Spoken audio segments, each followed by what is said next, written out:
Hi friends, കലണ്ടറിലെ അടുത്തൊരു ചോദ്യമാണ് നമ്മൾ ഈ വീഡിയോ ഡിസ്കസ് ചെയ്യുന്നത്. ക്വസ്റ്റ്യൻ ഏതാണെന്ന് നോക്കാം. 2017 സമാനമായ കലണ്ടർ ഉപയോഗിക്കാൻ കഴിയുന്ന തൊട്ടടുത്ത വർഷം ഏത് എന്നാണ് ചോദിച്ചിരിക്കുന്നത്. 4 ഓപ്ഷൻസ് ഇവിടെ തന്നിട്ടുണ്ട്. അപ്പോൾ 2017 സമാനമായ വർഷം കണ്ടെത്താൻ, അല്ലെങ്കിൽ ഏതെങ്കിലും ഒരു വർഷം തന്നിട്ട് അതിന് സമാനമായ ഒരു വർഷം കണ്ടെത്താൻ പറഞ്ഞു കഴിഞ്ഞാൽ തന്നിരിക്കുന്ന വർഷത്തിനെ 4 കൊണ്ട് എന്ത് ചെയ്യണം? ഹരിക്കുക, ഡിവൈഡ് ചെയ്യുക. ഡിവൈഡ് ചെയ്യുമ്പോൾ നിങ്ങൾക്ക് റിമൈൻഡേഴ്സ് കിട്ടും. അതിൽ ഇനി റിമൈൻഡർ 0 ആണ് കിട്ടുന്നതെങ്കിൽ തന്നിരിക്കുന്ന വർഷത്തോട് എത്ര കൂട്ടണം? 28 കൂട്ടുക. ഇനി കിട്ടുന്ന റിമൈൻഡർ 1 ആണെങ്കിൽ വർഷത്തോട് എത്ര കൂട്ടണം? 6 കൂട്ടണം. ഇനി റിമൈൻഡർ 2ഓ 3ഓ ആണെങ്കിൽ വർഷത്തിന്റെ കൂടെ എത്ര കൂട്ടുക? 11 കൂട്ടുക. അപ്പൊ ഈ 28, 6, 11 പഠിച്ചു വെക്കുക.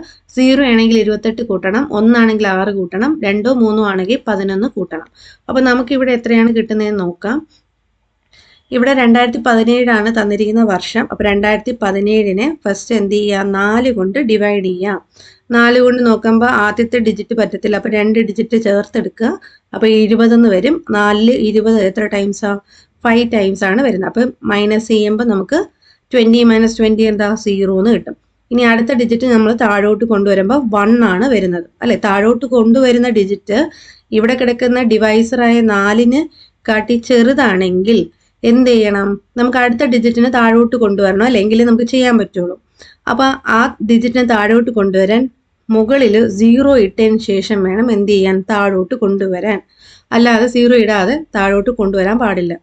ഇനി 4ൽ എത്ര ടൈംസ് വരെ പോകും നോക്കാം. 4ൽ 4 പ്രാവശ്യം ചെയ്യുമ്പോൾ 16 കിട്ടുന്നുണ്ട്. മൈനസ് ചെയ്യുമ്പോൾ എത്ര വരും? 1 എന്ന് കിട്ടും. അപ്പൊ നമുക്ക് ഇവിടെ റിമൈൻഡർ 1 ആണ് കിട്ടിയത്. 1 കിട്ടിക്കഴിഞ്ഞാൽ നമുക്ക് തന്നിരിക്കുന്ന വർഷത്തോട് എത്രയാണ് കൂട്ടേണ്ടത്? 6 1 ആണെങ്കിൽ റിമൈൻഡറിന്റെ വർഷത്തിന്റെ കൂടെ എത്ര കൂട്ടണം? 6 കൂട്ടണം. അപ്പൊ 6 കൂട്ടുമ്പോൾ എത്ര വരും നോക്കിക്കേ.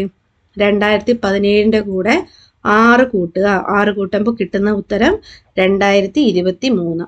നമ്മുടെ ഓപ്ഷൻ സി ആണ് ഇവിടെ ഉത്തരമായിട്ട് വരിക.